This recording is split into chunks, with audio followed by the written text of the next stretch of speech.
11번째 노트 앞부분만 좀 오늘 설명을 좀 드리겠습니다. 11번째 노트는 이제 그 객체들 또 클래스 간의 관계, 특히 상속과 관련된 내용들을 이제 본격적으로 설명을 드리겠습니다. 아까 예외 객체를 만들 때에도 상속을 이용해서 만들었고요. 거기에 보면 이제 처음 보시는 virtual이라는 키워드 등도 여러 가지가 등장하는데 그런 것들을 이제 본격적으로 설명해 드리려고 합니다. 그래서 한 가지 그 예제를 갖고 한번 생각을 해보면은 우리가 프로그램을 만드는데 다양한 오리를 모델링 해야 돼요. 근데 오리는 여기 보시는 것처럼 종류들이 아주 다양해요. 이 오리들은 그렇지만 모두 행동하는 건 똑같은데 생김새만 다른 거야. 생김새만. 그러면은 이 오리들을 이 각각을 다 따로따로 만들게 되면은 뭐가 문제될까? 코드가 중복되겠죠. 그렇죠? 오리를 이 종류, 뭐 빨간 머리 오리, 뭐 청둥 오리, 뭐 오리 이름들도 뭐 여러 종류인데 그 오리들마다 각각 다 하나씩 만들면은 똑같은 것들, 오리는 날 수 있고 오리는 수영할 수 있고 먹을 수 있고 뭐 이런 것들을 다 만들게 되면은 코드가 중복되는 거예요. 그럼 어떻게 하냐면은 객체 지향에서는 오리라고 하는 클래스 하나 만들어요. 모든 오리들이 공통적으로 보이는 오리 클래스 하나 만드는 거예요. 그 다음에 아까 오리마다 뭐가 달라요? 모습들만 다르다는 거죠. 그러면 그 다른 모습들만 각각 청둥오리, 뭐 빨간머리 오리, 비오리 등에다가 구현하는 거예요. 얘를 구현할 때 어떻게 하냐면 기존에 우리가 만든 오리를 상속받아서 청둥오리, 뭐 빨간머리 오리 이런 것들을 만들면은 코드 중복 없이 되게 효과적으로 오리들을 만들 수가 있는 거예요. 그런데 여기다가 오리가 있는데 오리를 이렇게 만들었어요. 그래서 아주 상속을 이용해 가지고 효과적으로 오리를 만들어서 쓰고 있었습니다. 근데 갑자기 재미삼아 고무 오리도 오리를 상속받아서 만든 거예요. 그러면 고무 오리를 그냥 일반 오리를 상속받아서 만드는 게 잘한 것인가? 효과적인가? 여기 부분에 대해서 여러분들이 잘 생각을 해보셔야 돼요. 왜냐하면은 이게 바로 우리가 상속을 할지 말지를 결정을 해야 되는 부분들이 있거든요. 얘를 상속해서 만드는 게 좋을까? 아닐까? 상속을 해서 만들게 되면은 코드 중복들을 상당히 없앨 수는 있어요. 근데 문제는 뭐냐면은 모든 오리들은 날 수 있고 꽥꽥 소리를 낼 수 있고 수영할 수 있는데 이 고무 오리는 날 수가 없어요. 그렇죠? 근데 얘를 고무 오리를 그냥 오리를 상속받게 되면은 날아다니게 되는 거지. 그래서 뭔가 또 날 수 없게끔 조치를 취해야 되겠고 여러 가지 부가적인 일들을 해야 돼요. 그래서 과연 그러면 고무 오리를 상속해서 만드는 게 좋을지 나쁠지 그런 판단들을 여러분들이 객체 지향에서 프로그램 할 때 많이 만나게 되고 잘 판단해서 상속을 사용해야 됩니다. 자, 그러면 우리가 하나의 프로그램을 만들게 되면 이 프로그램에 하나의 클래스만 만들어서 사용하지가 않고 여러 개의 클래스들을 만들게 되겠습니다. 프로그램 만들다 보면은 그 프로그램에 필요한 객체들은 매우 다양할 수 있어요. 그럼 객체들마다 우리가 다 클래스를 하나씩 만들겠죠. 근데 이런 클래스들, 여러 개의 한 프로그램에서 필요한 여러 개의 클래스들이 독립적으로 존재하진 않아요. 서로 얽히고 무슨 관계들을 맺게 되는데 그 관계와 관련해서 첫 번째 우리가 알아둬야 되는 게 의존 관계입니다. 의존 관계. 의존 관계는 A가 B에 의존하면은 B가 수정되면은 A는 뭐 어떻게 돼야 돼요? A가 B에 의존해요. 기본적으로 그냥 말로 그럼 의존한다 하면은 B가 수정되면은 A는 어떻게 돼? 수정될 수도 있는 거예요. 뭐 꼭 무조건 수정된다기보다는 의존하고 있는 클래스가 있으면 그 클래스가 수정되면 A도 수정돼야 되는 그 확률이 높은 거죠. 그러면 우리가 클래스를 만들 때 한 클래스가 의존하는 클래스의 수는 많으면 좋을까? 적으면 좋을까? 적으면 좋겠죠. 의존하는 클래스가 적어야 다른 클래스들이 바뀌더라도 얘는 바뀔 가능성이 적어지는 거죠.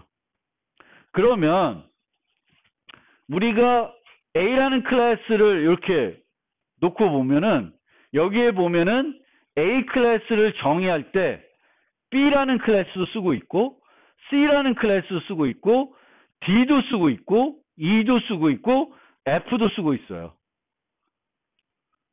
B, C, D, E, F를 A 클래스는 만들 때 쓰고 있습니다.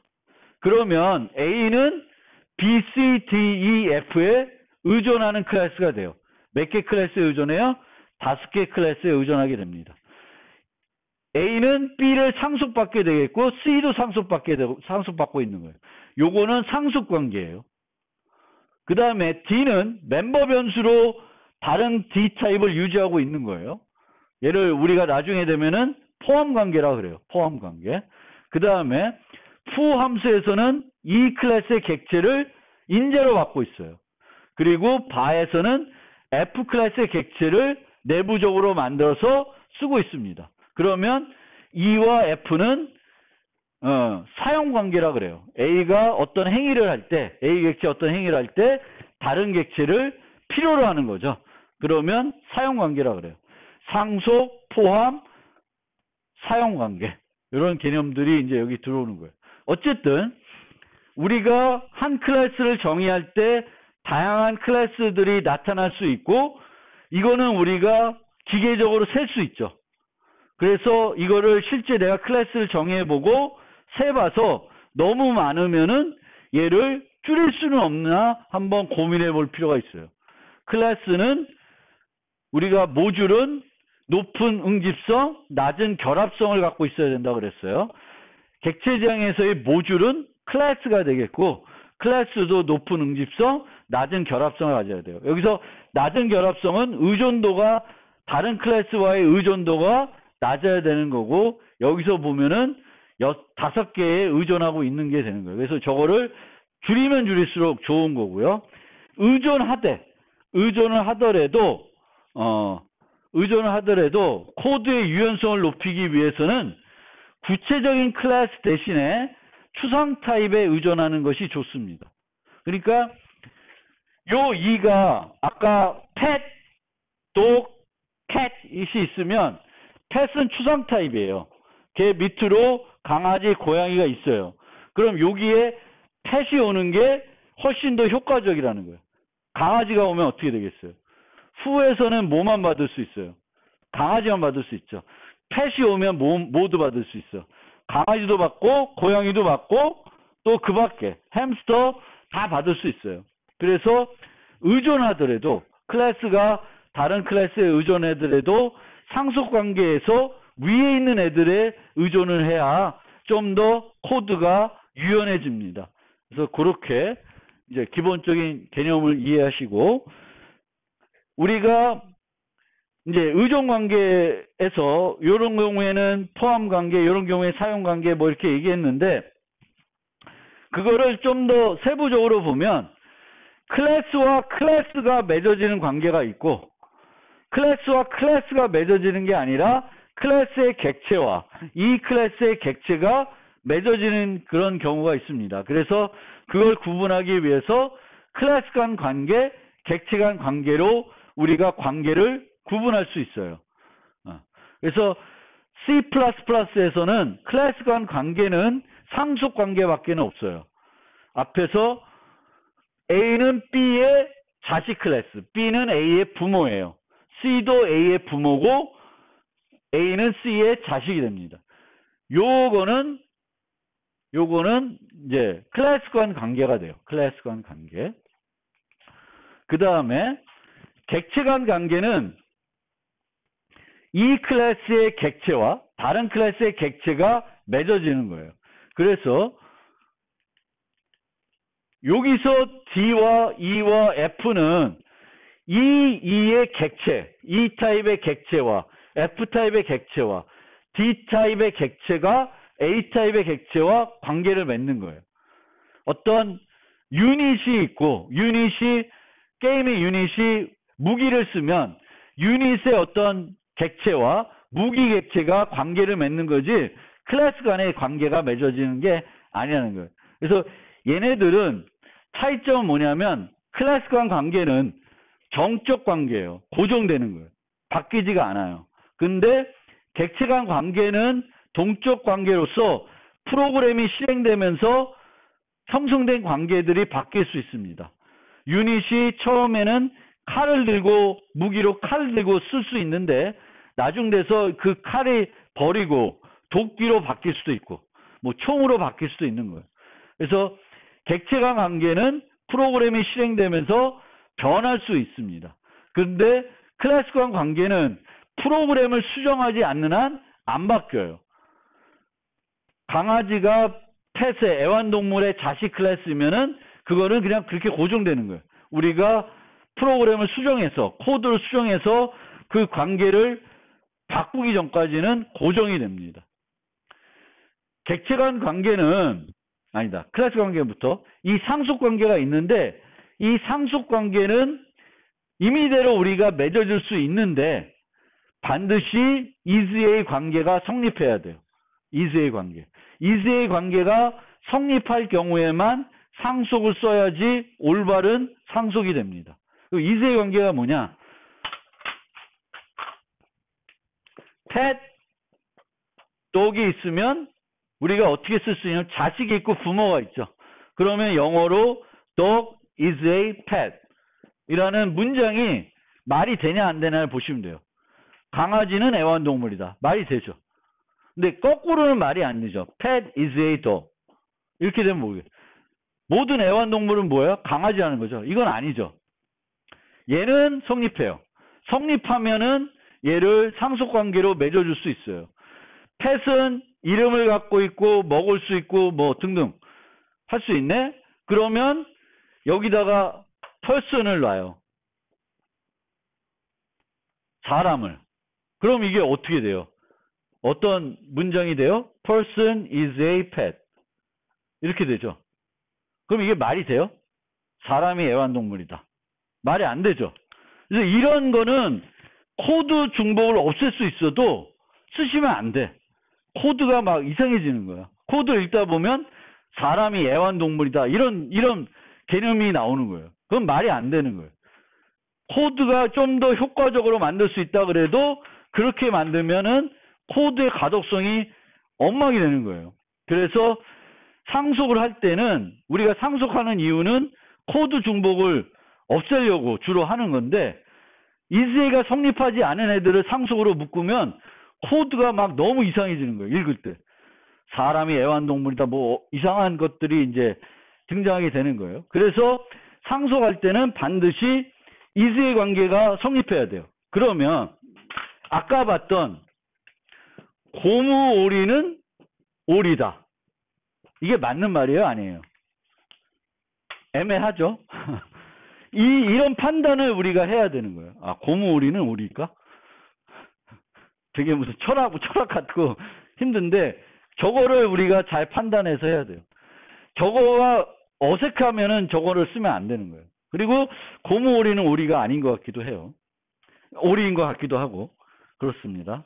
그 다음에 객체간 관계는 크게 사용관계와 포함관계로 구분이 되는데 얘가 이렇게 분리된 개념이 아니에요. 그 얘기는 뭐냐면은 어떤 관계가 사용관계인 동시에 포함관계일 수 있어요. 사용관계인 동시에 포함관계. 그러니까 어떤 한 관계가 사용관계이면 절대 포함관계는 안 돼. 그건 아니에요. 동시에가 될 수가 있어요. 사용관계는 주로 논리적인 개념으로 해석하시면 돼요. 사용자는 유닛은 싸울 때 무기를 써요. 그럼 사용관계죠. 유닛은 무기를 쓰는 거예요. 우리는 공부할 때 컴퓨터를 써요. 그러면 우리는 컴퓨터를 사용하는 관계예요. 사람과 컴퓨터는, 학생과 컴퓨터는 사용관계가 되는 거예요. 포함관계는 물리적인 개념이 더 커요. 보통은 포함관계는 전체 부분관계를 나타낼 때 많이 써요. 사람이 있으면 사람은 눈, 코, 입, 팔, 다리로 구성이 되어 있죠. 그러면 그런 걸 모델링할 때 포함관계로 모델링하게 되겠고, 포함관계로 모델링한다는 거는 어떻게 해요? 멤버 변수로 유지하는 거예요. 사람이란 클래스면은 D는 뭐 눈, 코, 입 이렇게 되는 거예요. 그럼 포함관계예요. 그런데 아까 여기가 유니트고 여기가 웨폰이에요. 그러면 사용자가 무기를 갖고 있는 거죠. 멤버 변수로. 그러면 포함관계에 해당돼요. 그렇지만 포함관계이지만 논리적으로 전체 부분관계는 아니죠. 유닛의 일부분이 무기는 아니잖아요. 무기를 들고 다니고 싸울 때 쓰는 것뿐이지 구성 요소는 아니에요. 그래서 그 경우에는 사용관계인 동시에 포함관계예요. 즉 포함관계는 멤버 변수를 유지하면 무조건 포함관계예요. 그 다음에 사용관계는 논리적으로 사용하느냐 아니냐 거기에 보시면 되겠고, 그렇게 돼요. 그러면 가장 많이 나타나는 관계는 사용관계예요. 사용관계. 프로그램에서 가장 많이 나타나는 관계는 사용관계입니다. 이 두 예제는 대표적인 사용관계에 해당돼요. 메소드의 인자로 다른 클래스의 객체를 받아. 그럼 이건 무조건 사용관계예요. 무조건. 또 메소드의 내부 지역 변수로 객체를 생성해. 그럼 얘도 무조건 사용관계에 해당돼요. 아이는 시칠 때 수건을 쓴다. 수건을 사용하는 거죠. 아이의 일부분이 아니죠. 그렇죠? 카메라는 사진을 찍으면 찍은 사진을 픽처라는 클래스에 저장을 해요. 그럼 픽처는 카메라 일부분은 아니죠. 포함 관계는 아니고 사용하는 관계예요. 그래서 우리가 어떤 메소드를 수행할 때 그 메소드 수행하기 위해 사용해야 되는 게 있으면 다른 객체를 사용하게 되면은 그거를 우리는 사용 관계라고 말합니다.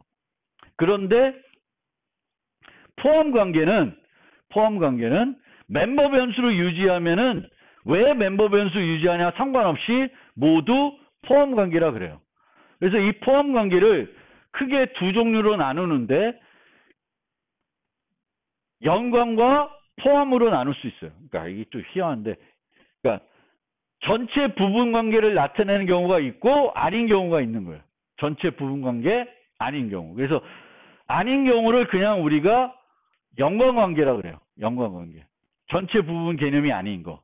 근데 전체 부분 개념인 경우에는 걔를 또 세부적으로 영어로는 aggregation, composition이라는데 집합, 복합 개념으로 이제 분류할 수 있어요. 그러면 집합과 복합 개념을 좀 설명드리면 전체 부분 관계를 나타낼 때는 집합 또는 복합 관계라고 하는데 복합이 더 강한 개념이에요. 그래서 어떤 의미냐면 복합 관계이면 전체가 소멸하면 부분도 함께 소멸하는 그런 특징을 갖고 있으면 복합 개념이라 그러고, 전체가 소멸해도 부분은 소멸하지 않을 수 있으면 집합 개념이라 그래요. 집합 개념. 그런데 이 개념은 늘 고정불변의 그 의미를 갖고 있는 건 아니에요. 뭐에 의해서 결정이 되냐면 내가 만드는 응용에 의해서 결정하면 되는 거예요. 여러분들이 모델링 할 때 나는 얘를 집합관계로 모델링 하겠다. 아니면 복합 개념을 모델링 하겠다라는 거예요. 예를 들면 컴퓨터 본체와 그래픽 카드. 그러면 전체 부분 관계죠. 본체 안에 그래픽 카드도 꽂혀 있고 메모리도 꽂혀 있고 CPU도 들어 있겠죠. 메인보드도 있고. 그러면 컴퓨터 본체를 클래스로 모델링하면은 포함 관계로 메모리 보드, 뭐 CPU, 메모리, 그래픽 카드, SSD, 뭐 파워, 뭐 이런 것들이 부품으로 들어가겠죠. 그런데 이렇게 모델링 된 게 내 응용에서는 본체를 버리면 나머지를 그냥 다 버린다고 생각하면은 개념을 그냥 복합으로 하면 돼요. 근데 본체를 버리더라도 부품들을 꺼내서 다른 데 재사용한다. 그러면은 복합으로 모델링하는 게 아니라 뭘로? 집합으로 모델링하는 거예요. 본체를 버려도 본체가 소멸돼도 CPU는 끄집어내서 다른 데 또 쓸 수 있는 거예요. 그러니까 내가 이거는 내 응용에서 어떻게 모델링하냐에 따라서 달라지는 거지. 컴퓨터 본체가 그래픽카드가 있으면 얘는 무조건 집합으로 해야 된다, 복합으로 해야 된다라는 건 없어요. 누가 결정하면 돼요? 여러분이 결정하면 돼요. 근데 뭐하러 결정해 그거를? 그걸 어떻게 결정하냐에 따라서 구현하는 방법이 조금씩 달라져요. 왜? 복합이면 빌딩을 없애면 방도 없어져야 돼요. 이거는 거의 사실이지. 이거는 뭐 바뀌지 않을 텐데 이런 애들 경우에는 복합으로도 모델링 할 수 있고 집합으로도 모델링 할 수도 있어요. 그래서 보면은 보통 집합은 객체를 받아 내부 멤버 변수를 초기화하고요. 복합은 안에서 만들어요. 코드를 만들 때. 그리고 그 만들면서 안에서 컴퓨터가 딜리트 되면 CPU도 딜리트를 해요. 근데 여기서는 얘가 복합이구나. CPU를 딜리트 하는데 여기서는 CPU를 딜리트 안 하는 거죠. 소멸자에서. 그러니까 내가 코드를 어떻게 내 응용에서 어떻게 모델링 하냐에 따라서 집합과 복합이 다르게 나타나는 거죠. 그런 개념이고요. 이런 포함 관계에서는 다중도를 좀 살펴볼 수 있어요. 다중도를.